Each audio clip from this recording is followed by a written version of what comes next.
ব্যক্তিগত নিরাপত্তার দাবি তুলে রাজ্যকে চিঠি রাজ্য সরকারের চিঠি অভিনেতা যশের 2021 সালে বিজেপিতে যোগের পর রাজনৈতিক আদর্শের সঙ্গে আপোষ করেননি তিনি।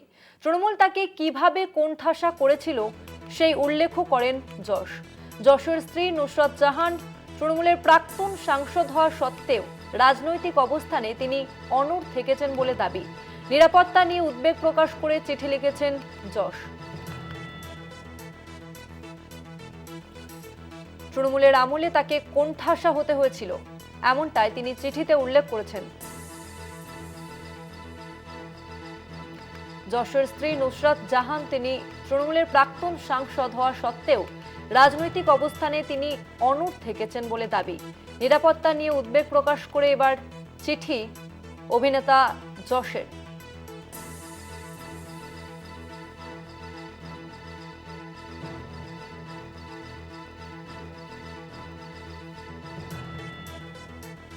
ব্যক্তিগত নিরাপত্তার দাবি তুলে এবার রাজ্যকে চিঠি অভিনেতা যশের।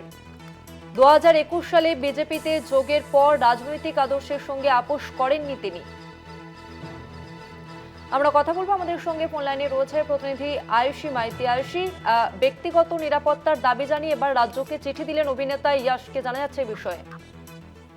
একদমই তাই তসমিনা, রাজ্য সরকারকে এবার চিঠি দিয়েছেন অভিনেতা যশ দাশগুপ্ত এবং উল্লেখযোগ্য বিষয় যে তার স্ত্রী যিনি তৃণমূল কংগ্রেসের প্রাক্তন সাংসদ নুসরাত জাহান, তা সত্ত্বেও কিন্তু 2021 সালে ইয়াশ দাশগুপ্ত বিজেপিতে জয়েন করেন এবং তিনি কিন্তু চণ্ডীতলাতে বিজেপি প্রার্থী হিসেবে বিজেপির টিকিটও পেয়েছিলেন 2021 সালে।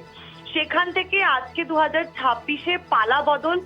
তার স্ত্রী নুসরাত জাহান তৃণমূল কংগ্রেসের প্রাক্তন সাংসদ হলেও তিনি কিন্তু অনেক আগে থেকে বিভিন্ন সোশ্যাল মিডিয়া পোস্টের মাধ্যমে বা তিনি যখন সংবাদ মাধ্যমের মুখোমুখি হতেন তিনি একটা কথাই বলতেন যে তিনি তার রাজনৈতিক আদর্শের সঙ্গে কোনোদিনই আপোষ করেননি এবং আপোষ করবেন না। আজকেও কিন্তু সেই আবহেই দেখা যাচ্ছে তিনি রাজ্য সরকারকে নিজের নিরাপত্তা বাড়ানোর জন্য চিঠি দিয়েছেন এবং তৃণমূল কংগ্রেসের আমলে তার সঙ্গে কিভাবে বিচারিতা হয়েছে এবং তাকে কোণঠাসা করা হয়েছে সেটাও কিন্তু চিঠিতে তিনি স্পষ্ট করে লিখেছেন।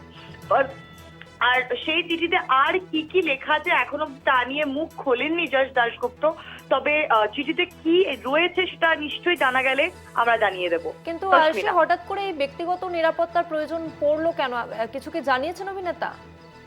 এখন অবধি তো অভিনেতা কিছু জানায়নি, তবে যেটা শোনা যাচ্ছে বা টলিউডে যেটা রটেছে সেটা হচ্ছে যে এখন চারিদিকে যেরকম তৃণমূল নেতা কর্মীরা মার খাচ্ছেন বা নেতা কর্মীদের উপরে হামলা চলছে, সেখান থেকে দাঁড়িয়ে যশ দাশগুপ্তের হয়তো ভয় কাজ করেছে নুসরাত জাহানকে নিয়ে যে নুসরাতের হয়তো কোনো সিকিউরিটি ইস্যু হতে পারে।